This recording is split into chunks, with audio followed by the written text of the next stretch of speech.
So, I don't know if you have any photos of yourself. I do. I do, actually.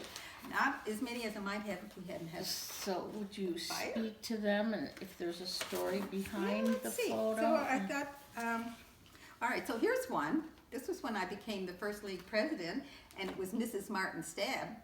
Oh, yeah. So that's a big difference. Yeah. That would not be now. ERA. Uh-huh. And so that was, that I had to tape together, but that survived the fire, so. Yeah, I'm surprised. How in the heck? And then I ran for city council, and this was the announcement in the paper. You can see it's sort of charred a little bit. Oh, I'm surprised it survived. This was the things that we hung on doors. And I think I mentioned, yes, I said League of Women Voters Activities, past president, state board, natural resources chair. So there are those. And then this was taken when the results were coming in from the city council race the first time. And that's my sons there on either side. Mark and Eric. Mark and Eric, right? And we're looking at the results. We were at the courthouse. We went down to the courthouse to see the results come in. There was another thing. I think it was really good for my sons to see me involved in this. And they are both very well-informed citizens now. They take an interest in what public affairs and stay well-informed, which I'm very proud of them for. So, are there many men involved in the league? I know. No, there aren't. When I joined, it was just women, but we opened up the membership in the 70s, I think, to men. And so, but you know the name and the history and all. Yeah. But no, there's most of the men I think who've joined are husbands of women who are members. But there's nothing to prevent them from it. Yeah. Oh, Okay, boys. and then this was a Gazette article. This was in 2008, and this was an article by Anna Marie Lux. And do I not have the front page? Maybe I don't. But it says League of Women Voters still working hard for democracy. Oh. And it features me and Kay Dupree and Laura Betcher Peterson. And then at about that same time, I got the state award. It's called the Meg McLean Award for Advocacy. Meg McLean was a state board member for many, many years, and she was chair of the state legislative committee, and they're the ones that monitor they go and observe the legislature, they follow the committees, they see what bills are being introduced that the league might have a position on, and then they decide who's going to speak, so, and then they let the local leagues know when it is time to act, which is another good thing that the league does. It would let you know when it's an appropriate time to contact people. Anyway, so I got the Meg McLean Award, and I have a certificate in the other room on that. Let's see, this is also about that. And this is also about the Meg McLean Award. I was a woman of distinction back in '84, and that was for, at that time they honored people for different areas, and mine was in the area of government because I'd served 2 terms on the city council, and because of my long-term involvement in the League of Women Voters. So that same year, Carolyn Brandine and Ruth Ann Potts and Patricia Krupp and Dolly Nowlan were the recipients that same year. So that was in 1984. Local award. Yes, that's a YWCA. This wasn't the first year they did it, but it was one of the first years, I think. They started this in about 1980. Maybe it says here. So the luncheon was at the Crown Jewel Room at the Blackbeard Bowl. Well, it's classy. So, You got in a little bowling then, too. let's see, what is this? Dolly Newton, I don't know. Nowlin. Oh, now, okay, I Nowlin. can't see. Her husband was Hiram Nowlin, and he was part of that Nowlin Mowat law firm. Oh, yeah. Huh. So we look a little different, don't we?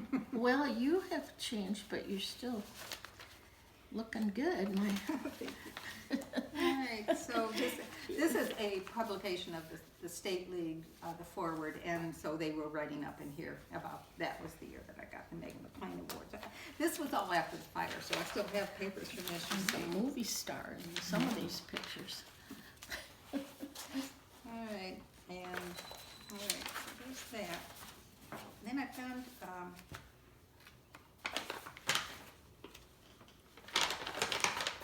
what we discovered after the house fire was that things that were in file cabinets sometimes survived. They were charred on the edges, but if they were, stacked in, the oxygen didn't get in there, and so it would be charred on the outside. So some things that we Chemistry lesson, huh? Yeah, there she's giving us a chemistry lesson.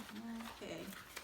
Oh, I have here some, who knows why I can keep these, but this was the Bulletin of the Janesville League of Women Voters from April 1971, and that was I was president then. I had my name. Maybe that's why, because I was president then. So this is what our newsletters looked like in those days. Wow. Mimeo. Yes. Yeah. Judy Berg. Now, by this time, I was Mrs. Nancy Stabb, not Mrs. Martin Stabb. I was still Gave Mrs. you a name. Mrs. Nancy Holt was our membership chair, and Mrs. Judy Berg was our bulletin editor. So yeah, mimeograph, and then everything mailed out. So that was, that was a big job. Very big job. Yeah, I used to So I don't know if there's anything in here, but Linda has the files from all of the years, right? I think so. So we might want to check and see if those newsletters are in that Well, sometime. if they're not, we know where we can find some. I think that's pretty much the papers that I have. Would it be okay if I borrowed these and Absolutely. and scan Linda, them you and can return have them? Oh, God, what would I do with them? Yeah, you can have them. And in fact, maybe you should, well, no, I'm not gonna give you all the other stuff. Yeah. So you've worked hard over the years here, but do you consciously connect the fight of women's suffragists to win the vote with the work you do today in the League of Women Voters? What does citizenship mean to you? That's a big question. Yeah, it is a big question. Oh yeah, I think about those women a lot. I have visited the Susan B. Anthony House and the women's history in New York. I'm trying to think. It's not even right. Seneca Falls? Seneca Falls, right? And the Women's History Museum, and I've been very aware of the fact that many women worked a long time to get the vote for women. And so sometimes when I get discouraged about how slowly things seem to be changing, I think of the 75 years they worked for women's suffrage, and they had to get discouraged too, but they kept it must have been. going. And so I think that helps me to keep things in perspective and not get too disappointed and discouraged when things seem to go backwards, as they sometimes do. That progress doesn't always go evenly, but I'm proud of my involvement as a citizen in Janesville, in the state, in as a conscientious voter my whole life. I don't think I've ever missed an election, not even a primary. Maybe a primary, I don't know. But What was your first election? that's a good question. In 1960, when John Kennedy ran against Richard Nixon, I wasn't old enough to vote Oh, because I wasn't 21 yet. And I was just missing it by that much. But I watched those debates, and I knew if I could vote who it was I would vote for. And so my first presidential election was 1964. So, and now you can vote at 18, so that would have Yeah. been, Which I think was a good idea, yes. to lower the age. I mean, I think the argument at the time was that if they're old enough to fight, Yeah, in a I war, remember that. they're old enough to vote. Right. And I think that was a good decision to lower the voting age.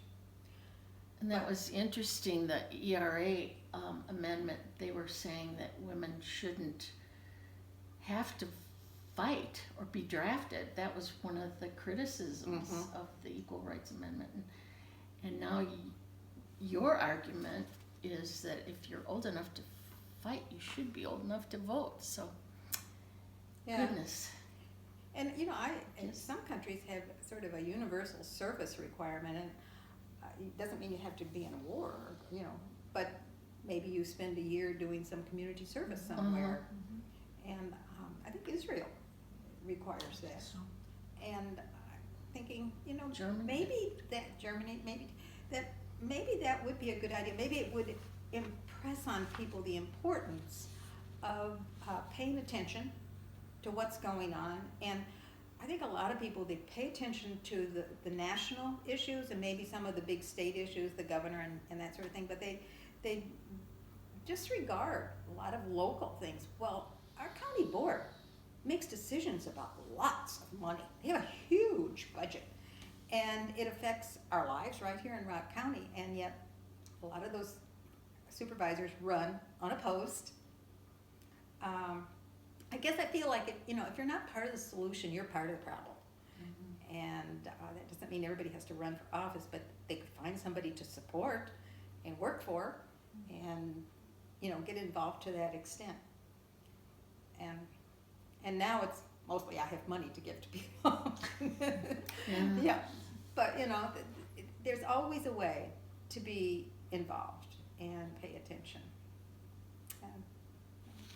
I don't know, does that answer your question, Mary? Yes, that's a it hard answers. question. Yes, it is a hard question, but you answered it very well, and I appreciate your time today. I think it's an interesting project that the League is doing, and I really believe that, you know, the story of the League is an important one, and I hope that the League prospers another 100 years.